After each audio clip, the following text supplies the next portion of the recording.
కాకుండా ప్రభుత్వము గణనీయంగా ఎన్పిఏలను తగ్గించిన విషయాన్ని సందర్భంగా మనవిస్తున్నాను.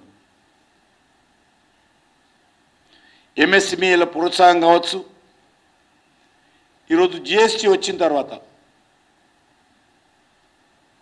అవగాహన లేకుండా దుందుడుకు విధానంతో కాంగ్రెస్ వాళ్ళు జిఎస్టీని గుడ్డిగా వ్యతిరేకించారు.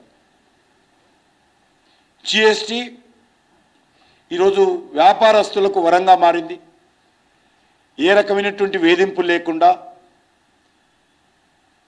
ఎవరి కంపెనో ఎవరు ఫేసో తెలియకుండా వాళ్ళ ఇళ్లలో కూర్చొని వాళ్ళ ఆఫీసులో కూర్చొని జిఎస్టీ పేమెంట్ చేయొచ్చు. ఈరోజు దీని కారణంగా దేశానికి లాభం జరుగుతూ ఉంది. నెలకు సగటున 1.66 lakhs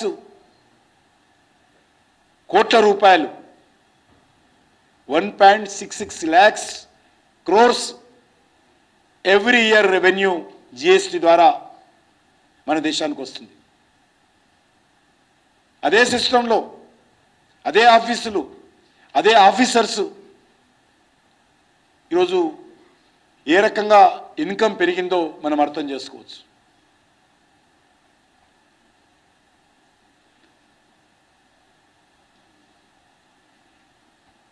నేను ఇంతకుముందు చెప్పినట్టు డిజిటల్ ట్రాన్సాక్షన్స్ 2016లో మేము ప్రారంభిస్తే మన దేశంలో 26,500 కోట్ల డిజిటల్ ట్రాన్సాక్షన్ జరిగాయి. ప్రపంచంలో ఎక్కడా లేదు.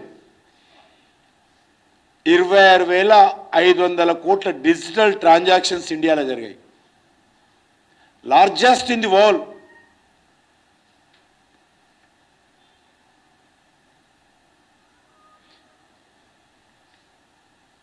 ఈరోజు ఎఫ్డిఐలు ఫారెన్ డైరెక్ట్ ఇన్వెస్ట్మెంట్స్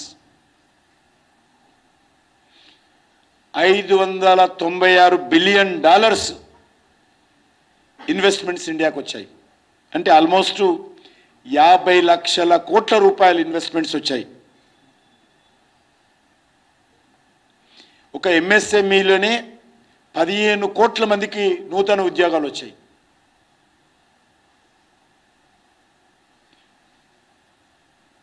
నలభై ఆరు కోట్ల మందికి ముద్రా రుణాలు ఇచ్చాం మేము ముద్రా స్కీమ్ వచ్చిన తర్వాత. ఏవైతే ఇండియాలో షార్టేజ్ ఉందో, ఏదైతే ఉత్పత్తులు మన దేశానికి అవసరమో దాన్ని ప్రోత్సహించడం కోసము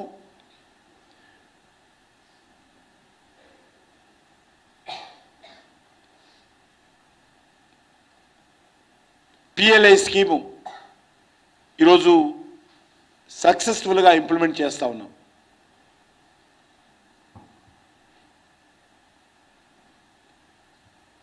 $51 కోట్ల జనధన్ అకౌంట్లు, న్యూ అకౌంట్లు మన దేశ ప్రజలు 140 కోట్ల మంది ప్రజలు. అందులో మోడీ గారి ప్రభుత్వం వచ్చిన తర్వాత 51 కోట్ల మందికి న్యూ అకౌంట్స్ ఇచ్చామంటే అర్థం చేసుకోండి. ఆల్మోస్ట్ 35% ప్రజలకు మేము వచ్చిన తర్వాత బ్యాంక్ అకౌంట్లు కొత్తగా వచ్చాయి. 51 కోట్ల మందికి.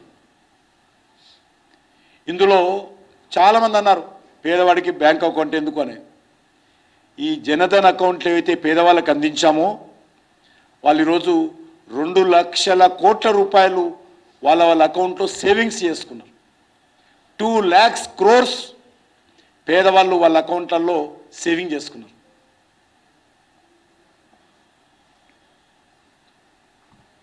మీకు తెలుసు పారిశ్రామిక రంగానికి ట్యాక్స్, ఎందుకంటే ఇండస్ట్రీస్ ఉంటేనే ఎంప్లాయ్మెంట్ పెరుగుతుంది, ఇండస్ట్రీస్ పెరిగితేనే ప్రొడక్షన్ పెరుగుతుంది, ఇండస్ట్రీస్ పెరిగితేనే వస్తువులు చౌక ధరకు వస్తాయి, ఇండస్ట్రీస్ పెరిగితేనే పన్నులు వస్తాయి, పన్నులు వస్తేనే మనం దేశాన్ని అనేక రకాల అవసరాలకు ఉపయోగించుకోవచ్చు.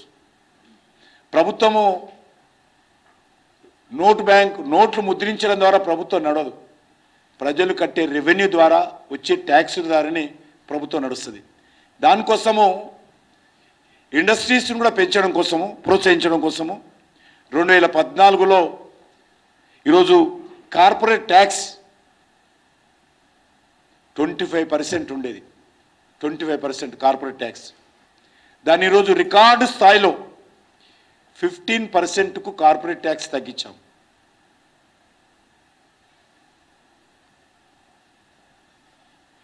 ద్రవ్యోల్బణము కాంగ్రెస్ హయాంలో 12.1% ఉండేది. ఈరోజు ఆల్మోస్ట్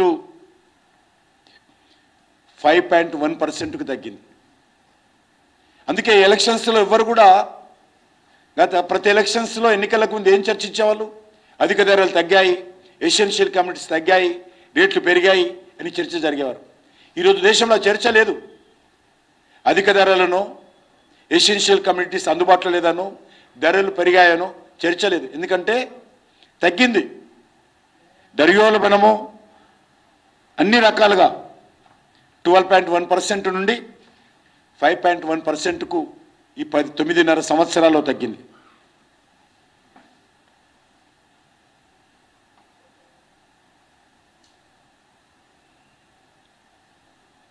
బ్యాంకులను కూడా మూతేస్తారు, బ్యాంకులు మూతపడిపోతాయి, ఇన్సూరెన్స్ కంపెనీలు మూతపడతాయి అని అనేక రకాలుగా తప్పుడు ప్రచారం చేశారు.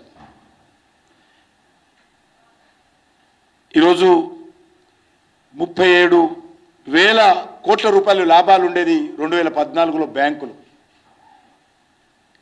2014లో 37,000 crores ప్రాపర్టీ బ్యాంకులకు లాభం వచ్చేది, ప్రాఫిట్. ఈరోజు 1,20,000 కోట్లకు ప్రాఫిట్ పెరిగింది. 37,000 crores నుంచి ఈరోజు బ్యాంకులు 1,20,000 కోట్లకు వాళ్ళ యొక్క ప్రాఫిట్ పెరిగిందంటే బ్యాంకుల పర్ఫార్మెన్స్ కూడా ఏ రకంగా మోడీ గారు వచ్చిన తర్వాత ఇంప్రూవ్ అయిందో అర్థం చేసుకోవచ్చు.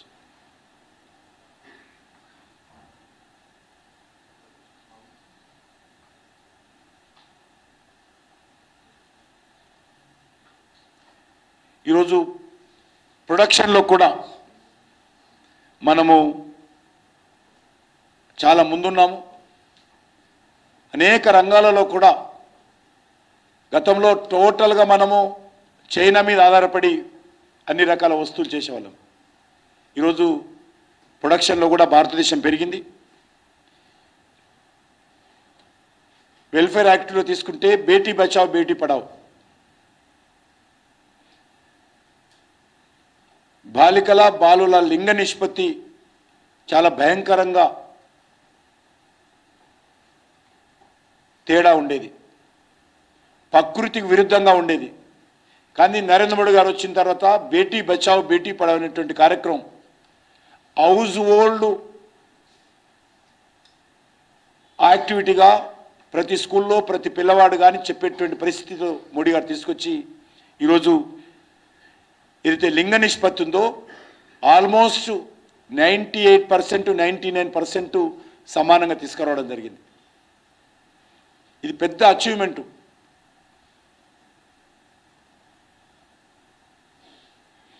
ఐఐటి లాంటి మహిళల యొక్క ఎంపవర్మెంట్ ఏ రకంగా ఉందంటే,